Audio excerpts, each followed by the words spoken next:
So tonight, Donald Trump had an exclusive interview with Sean Hannity from Fox News, and somehow, magically, Donald Trump managed to mess it up.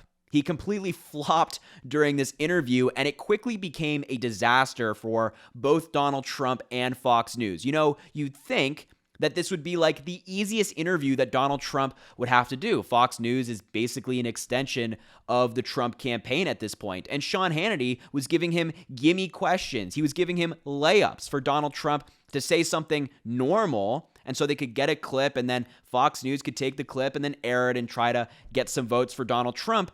But Trump refused to do so. He either rambled incoherently, refused to answer a question, or gave a crazy answer that your average American is going to look at like he's bonkers, he's out of his mind. So I have 3 clips from this interview to show you, and we'll discuss it a little bit. But the first clip I want to show you is Sean Hannity asking Donald Trump if he wants to be a dictator and if he wants retribution against his political opponents.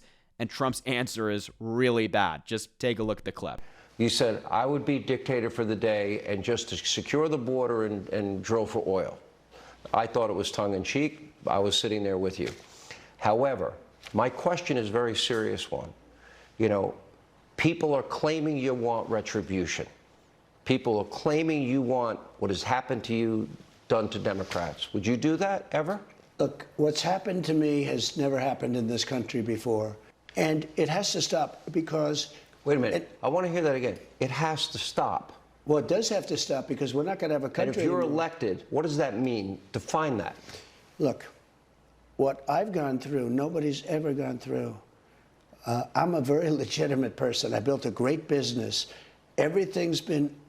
I have been under siege. Nobody's ever seen anything like this in this country. Now, in other countries, Yeah, so first and foremost, some things he just said there that just caught my ear. He called himself a legitimate person. I have no idea what that means, but I know that it's not Donald Trump. He is anything but legitimate. He's a total fraud. And on that point, he also said that he ran a great business and started a great business. Now, Donald Trump is the same guy who was found liable for extensive business fraud, one of the biggest business fraud cases in American history, and the Trump organization was found guilty on all tax fraud charges against them. Every single one the Trump organization was found liable for. So, you know, the answer in the interview is already off to a pretty bad start. But the main point I want to make about this answer to Donald Trump is Sean Hannity is trying so hard to give Trump the opportunity to say, no, I don't want to be a dictator. No, I don't want retribution. He is giving him an easy question to say that, and Donald Trump didn't do it. Sean Hannity asked the first time, and Trump starts rambling incoherently. So it gets so bad, Sean Hannity has to step in and say, whoa, whoa, whoa, you just said that. Let's focus on that. What do you mean by that? To try to get Trump back on track. And still, Donald Trump refused to do so. Trump had the easiest opportunity in the world presented to him by one of his biggest fans, Sean Hannity, and he would not say, no, I don't want retribution, no, I don't want to be a dictator, all of that stuff. Because why? Well, Donald Trump does want those things. He does want to be a dictator, he does want to be an autocrat, and he does want retribution against his political opponents. Trump has made it very clear to all of us that he's not interested in this whole democracy thing. He's interested in Trumpism and MAGA. He's interested in his vision for the world, for the country, and that vision is a dictatorship controlled by him, where everybody who answers to him is loyal, they're in line with his policies, and they think he does no wrong. That's Donald Trump's vision. He wants that. And his vision is also going after Joe Biden, Barack Obama, and Hillary Clinton. These people are exceptionally better than him, exceptionally more accomplished, and he can't fathom that. His ego is too fragile, so he wants to go after them. And I find it funny that Sean Hannity is trying to insinuate that Donald Trump doesn't want that to happen, because we already have reporting from inside the Trump campaign that if he wins, which God forbid, knock on wood, he is already planning for criminal charges against Joe Biden. The whole DOJ being independent would be no more, and he would charge Joe Biden for nothing. They would make up charges just to have an indictment against him to make Donald Trump feel better. So Donald Trump is not only dodging the question and not taking the bait from Sean Hannity to kind of give like a rational answer, he's also not answering because he wants that to be the case. He wants a dictatorship controlled by him. He wants to go after Joe Biden. So sorry, Sean, you can't control this lunatic. It's not happening. And on that point, I want to show you the next clip I have for you from this interview where Sean Hannity says to Donald Trump, hey, will you restore equal justice and equal application of the law? Trying to say that it's not already the case. And once again, Donald Trump's answer is garbage, kind of in the same vein. So take a look at that clip here. Will you pledge to restore equal justice, equal application of our laws, end this practice of weaponization? Is that a promise you're going to make? You have to do it. But it's awful. Look, I know you want me to say something. No, I don't want you to say. I'm asking. But I don't want to look naive. I don't want What they've done to the Republican Party, they want to arrest on no crime. They want to arrest the person that won the nomination. So once again, the question was already bad from Sean Hannity, trying to say that Donald Trump was unfairly targeted. We know that that's not the case. A jury of his peers found him guilty. This wasn't the Democrats or the liberals or Joe Biden, none of that. It was just a jury of Donald Trump's peers in New York. So already the question is bad. But Donald Trump's answer is even worse.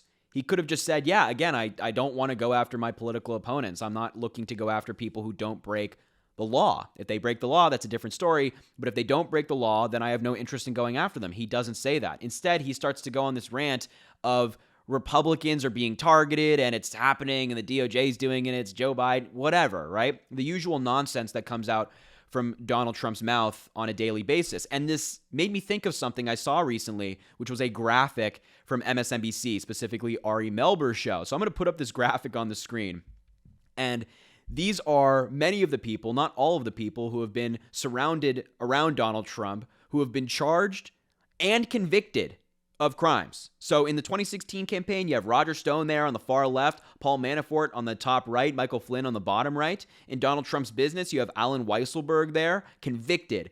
And Donald Trump's 2020 campaign, from left to right, you have Steve Bannon, Peter Navarro, Jenna Ellis, Kenneth Chesebro, Sidney Powell, all of them convicted.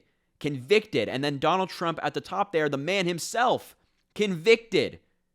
So what this tells you is that these people are not being targeted. It's not the Republicans are being treated unfairly. It's just that everybody around Donald Trump is a criminal who's been charged with crimes. Some of these folks, like Jenna Ellis and Sidney Powell and Kenneth Chesebro, pled guilty. They didn't even go to trial. They pled guilty to the charges against them, acknowledging that they broke the law. So Donald Trump can continue this weird rant where he's trying to claim that Republicans are being targeted and all of this nonsense, but it's not landing because Donald Trump's team, his campaign, his organization, whatever it might be, is like a criminal enterprise where if you get within 10 feet of them, you got to hire your own lawyer. You might have been privy to a crime and you didn't even know it.